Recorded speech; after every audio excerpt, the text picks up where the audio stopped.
Estás escuchando Onda Cero Madrid Norte.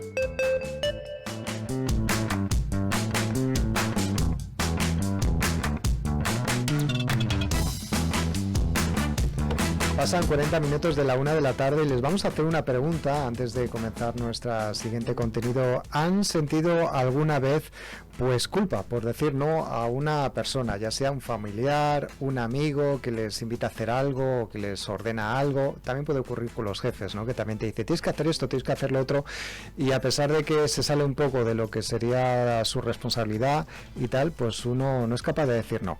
Bueno, pues justamente decir no, rechazar una petición, priorizar nuestras propias necesidades puede generar un importante malestar, ¿no? Cuando ocurre en muchas personas. Y a menudo pues no sabemos muy bien de dónde viene este sentimiento. Así que hoy nos preguntamos por qué ocurre y, sobre todo, también importante, qué podemos hacer para empezar a decir no, a explicar por qué no y demás. Hoy hablamos con Marta Doallo, que es psicóloga de Psicología en Mí, este centro que tenemos en Colmenar Viejo. Marta Doallo, bienvenida, ¿qué tal? Muchísimas gracias.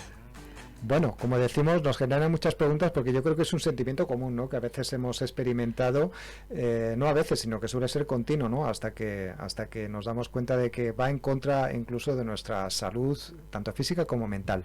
Pero bueno, empecemos por eso, ¿no? ¿Qué entendemos exactamente por un límite saludable y por qué nos resulta tan difícil establecerlo? Vale, para mí un límite saludable o necesario es cuando este límite nos protege.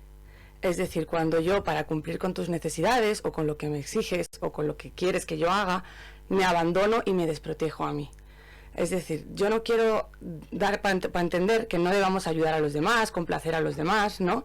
Pero ese complacer no debe nacer desde el miedo al rechazo, desde el miedo a no ser queridos o desde la obligación, sino, como mismo dice la palabra, es complacer, ¿no? Desde el deseo, desde el querer ayudar a alguien, pero siempre con la condición de no abandonarnos a nosotros mismos. Hay veces que este sentimiento se conecta con ideas de si digo no es que soy egoísta, soy un antipático, incluso a veces uno puede decir, pues hasta soy mala persona. ¿De dónde nace esa creencia, ese prejuicio? Pues fíjate, ¿no? Y es por esto que es tan difícil, ¿no? Que decíamos antes, es un aprendizaje, ¿no? Desde niños, ay, mira qué bien se porta, no da guerra, ay, qué buena es, ¿no? Y vamos aprendiendo que una persona buena a lo mejor es aquella que no molesta, que no genera conflicto, que no da guerra, que se adapta a los demás. Que no discute. Exacto, que no expresa lo que quiere.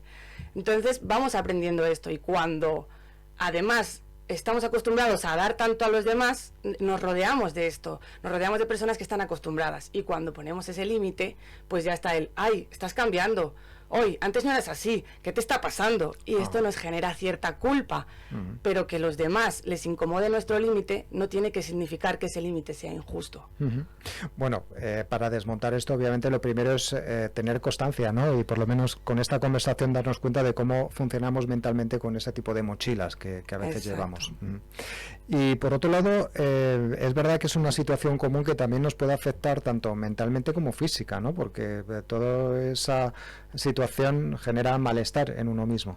Claro, mira, esto me gusta mucho explicarlo con la analogía de una herida, ¿vale? Imagínate que tenemos una herida. Cada vez que tú dices que sí, cuando quieres decir un no, es como hurgar en esa herida y se va infectando, ¿no? Cuando tú dices que sí para evitar esa culpa, ese dolor instantáneo, y te abandonas a ti, es como si le pusieras una tirita y la taparas. No la veo. Pero ¿qué pasa? Que si tú dices en ese momento un no y pones ese límite, también va a haber un malestar.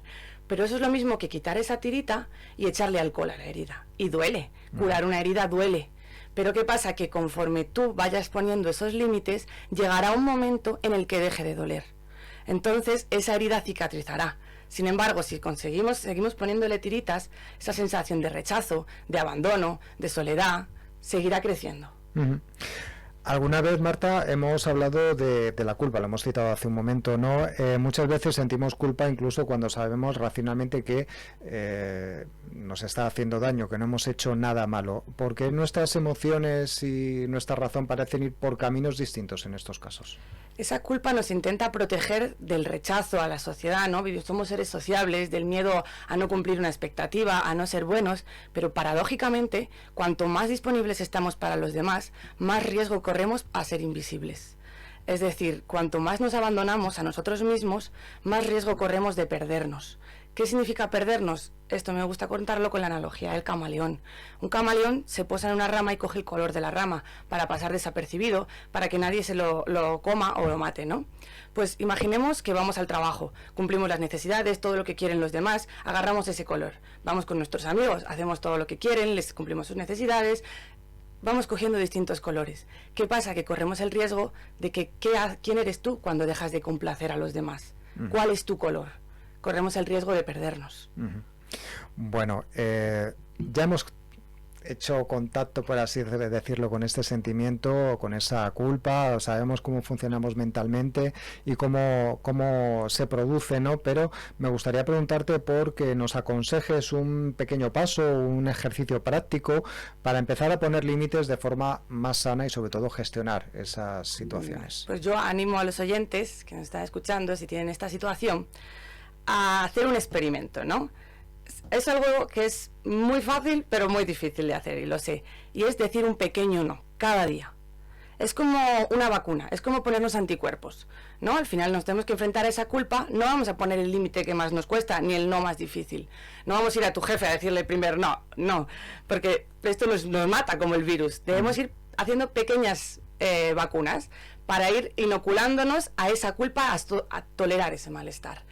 Algo que poco te cueste, pero todos los días atreverte a decir, no, me encantaría, pero no puedo. No hace falta generar un conflicto.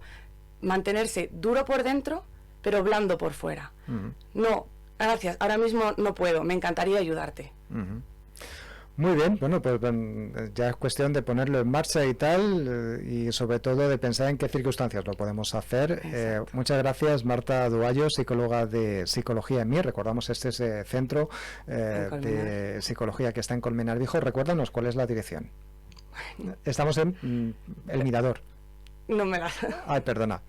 Bueno, pues nada, de todas maneras vamos a comentarles esa información también en nuestro digital. Por cierto, que todas estas secciones, estas conversaciones que estamos teniendo, tanto con el equipo, con Marta Duallo, con el resto del equipo, podemos recuperarla, podemos aprovechar durante el verano para poder recuperarlas y sobre todo hablar de diferentes circunstancias, ¿no?, que nos encontramos y que nos pueden ayudar a tener una mejor salud mental y sentirnos más cómodos con nosotros mismos. Marta Duallo, psicóloga de Psicología en Mí, muchas gracias por acompañarnos y hasta la próxima. Muchísimas gracias.